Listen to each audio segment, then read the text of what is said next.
Good morning. I want to share a quick football story as it relates to my life, my experiences, things that I've gone through. I think you don't necessarily always hear the perspective of a former NFL athlete or collegiate athlete. So I want to take this time to use this space to share these thoughts. And one thought that I had is what's actually happening right now in athletics.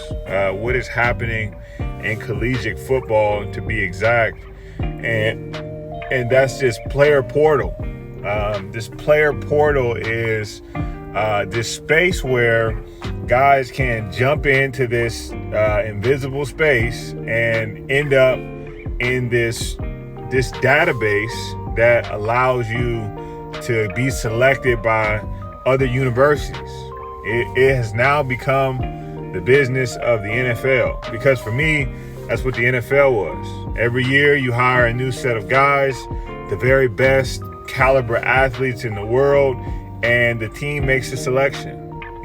We watch the NFL draft now, and we quickly see that, hey, it's about the money. It is about the money. And so what I recognize, though, is if you're a follower of Jesus Christ and you are trying to live out the Bible, one of the most important things that you should apply to your life is having the fruit of the Spirit. We must be a fruitful people. We are trees that should produce good fruit.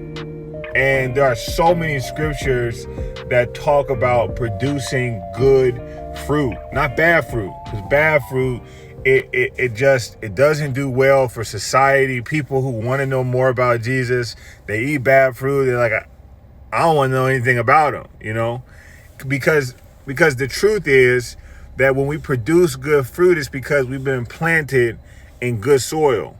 We are being taught correctly. We are being watered. We were put in the ground as a seed the right way. And now we have the opportunity to be a good example of what Jesus would call us to do. Some of the qualities of being fruitful, as the Bible talks about, is the fruit of the Spirit is love, peace, joy, long suffering, which applies patience and perseverance. I want to talk about that long suffering and perseverance as it relates to jumping in the portal. Jumping in the portal many times. I'm not saying this is in every scenario, every situation. Listen, disclaimer. I understand that there are some universities, some teams, some coaches that get alongside universities, and maybe they're not the best fruitful coaches. Maybe it's not the best situation for a person who is superstar caliber, knows their worth, and says, I'm not being used here appropriately, and they're treating me poorly. Like, as an athlete and a human being, they're treating me the wrong way. I should get into the portal. That is one situation, but I want to explain more so the other side of it, an experience that I have from my own life, even before the portal became such a prolific and sought after thing for athletes, for players.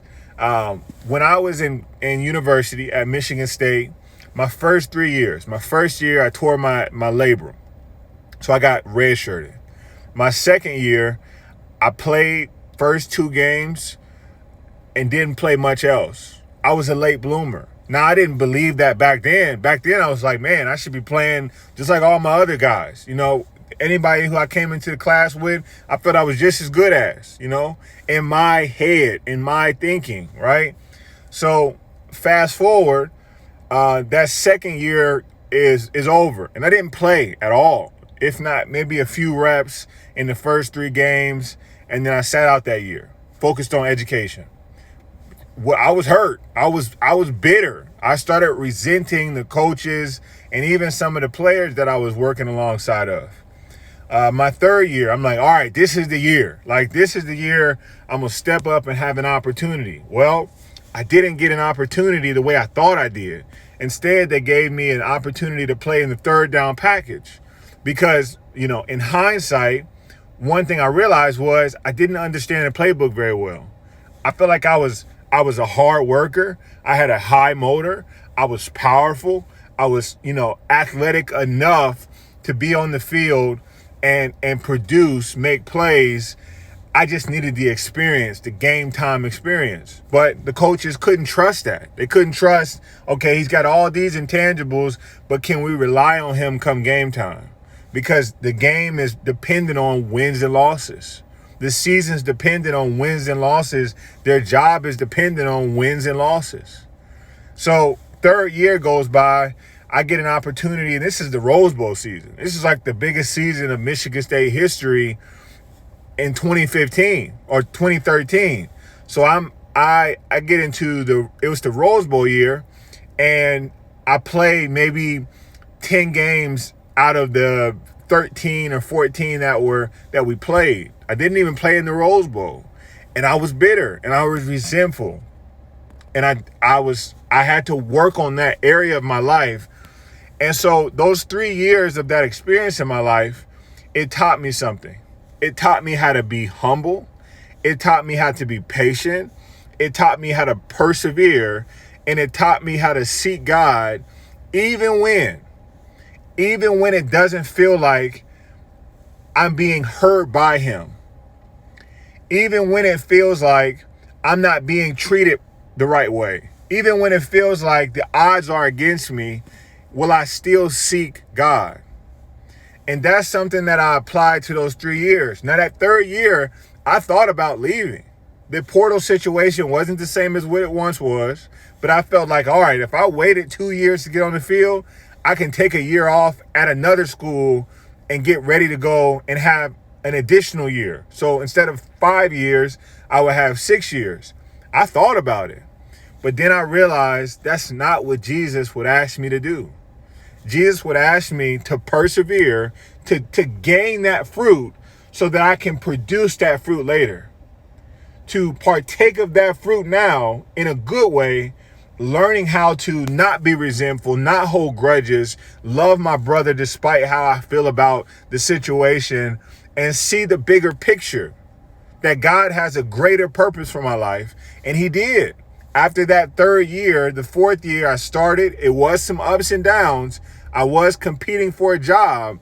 I did have some competition on the others from a freshman, and he was a better football player than I was.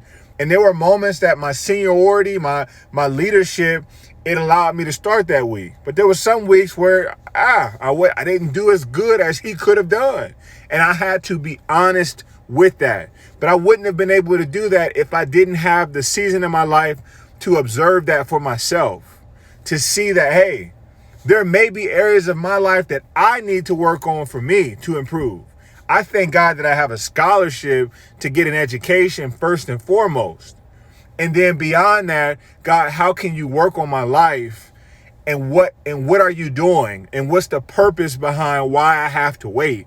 Why I have to persevere? And now it's for these seasons. So then my fifth year was my best year. I had some adversity. I had some obstacles, but I knew how to overcome.